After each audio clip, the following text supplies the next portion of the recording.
And welcome back, everybody. A major change in leadership coming to the Mississippi Public Service Commission.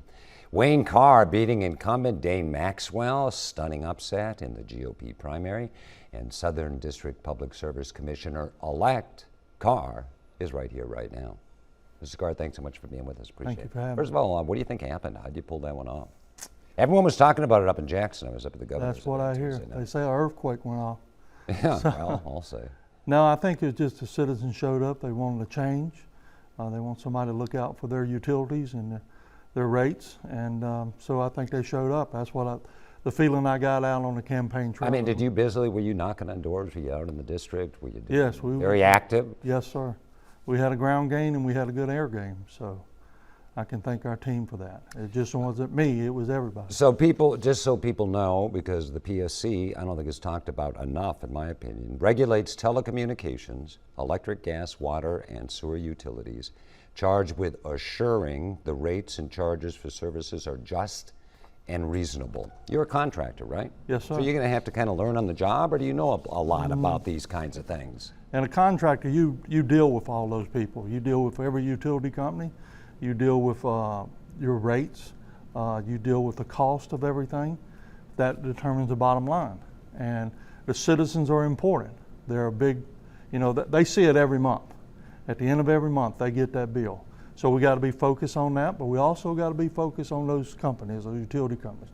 They have to make a profit for their shareholders. I understand that. But we all got to be working together.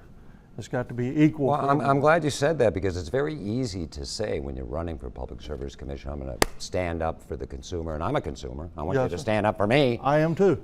But the fact is, by law, the PSC is bound to do rate increases based on fuel costs by the power companies. Correct. And like you say, they're in a business to make money. Yes. So that's kind of a tight wire you have to walk. And the same way in construction. We deal with those price increases, so we have to make adjustments. We have to get out there and work as a team. This is a team effort with those utility companies to help them.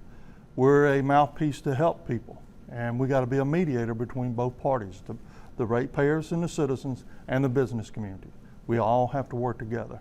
Well, I'm wondering where you are on renewable energy. Mississippi Power and all the cooperatives are getting fairly aggressive when it comes to investing in solar. Correct. How important do you think it is that Mississippi continue along that path? We have to be concerned about solar fields because they take up so much of our land. And Mississippi has some very valuable land. And forestry, when you talk about going into a solar field, you got to go in there and clear that land. So we have to look at that issue about our farmlands, our forestry lands, to make sure it's equal for everybody. We just don't want to say, okay, we're going to accept this because this money is coming out from Jackson. It has to be a smart decision. It can't just be one flying off the cuff because the money's sitting there. Because you well know that money's coming down, we send it up there. But you would support solar energy, using it as much as possible? Correct. We will look at everything. Everything's on the table. Nuclear?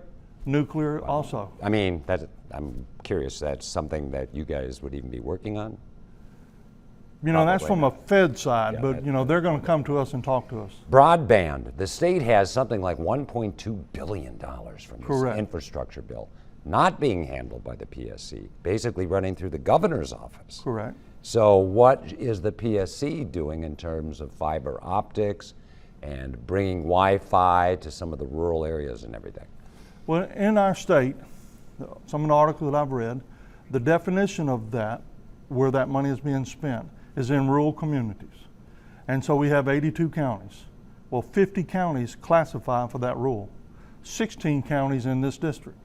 So in some of the northern counties and the northern counties in the state are up to speed on it.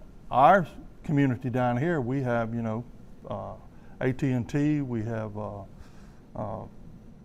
the cable company. And all of them. Yes. So you're saying the coast, but you want to know one thing that I think about that? They say we want to go into underserved communities, and I do think that's important. Yes. But when you look at the coast being such an economic engine for the state of Mississippi, I want them to make ours, even though it's pretty good, better. Better. Because that's very important to the state. Correct. So I don't want them to just concentrate on these underserved communities. Correct. So I have a gentleman that works for me. His wife is a school teacher. okay, and they have AT&T. And so their service is a little slow. But when they went to their son's house, they have broadband. It's super fast because of fiber. I don't know if you understand how fiber works. It's beads of lights going through that cable. And so you can't have, with copper, the signals on the outside of that line. But on broadband, which is a piece of fiber, those lights are on the inside of that line. Mm-hmm. They're shot through on different angles. I don't know much about this stuff, but somebody told me the other day when I was talking about fiber optics that actually fiber optics, well, once being so progressive and forward, is now almost obsolete, that they're going with all this wireless stuff. Correct. Towers and wireless signals.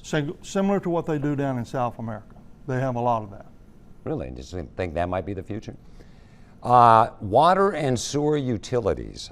This one's kind of odd to me because most of them are owned by counties and cities. So what does the PSC have to do Except in rural areas. Yeah. You know, in our state, we have 3, I think, that are being acquired by this company coming in from out of state that are going to be voted on, I think, next week for that company to take them over. So they are monitored by the PSC. We're regulated in the rural parts of the country, county. So water and sewer utilities, that's more of a rural question. Yes. And down here in Gulfport, Biloxi. Yeah, that's Pasco, municipalities. Yeah. Yes. Okay. Well, with Maxwell out and you going in, Brandon Presley's going to be gone, so that's 2 out of 3 commissioners. We're going to have some new faces up there. What do you think of that? 2 new guys. I think that's great. Okay. I think it's great because I think that the commissioners that are on board are coming up, like myself and Mr. Brown. It's about the citizens. And that's what I'm going to keep focused on. It's about the citizens.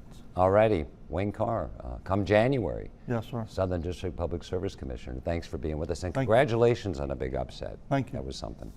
And thanks for watching the show, everybody. I'll see you back here next Sunday morning.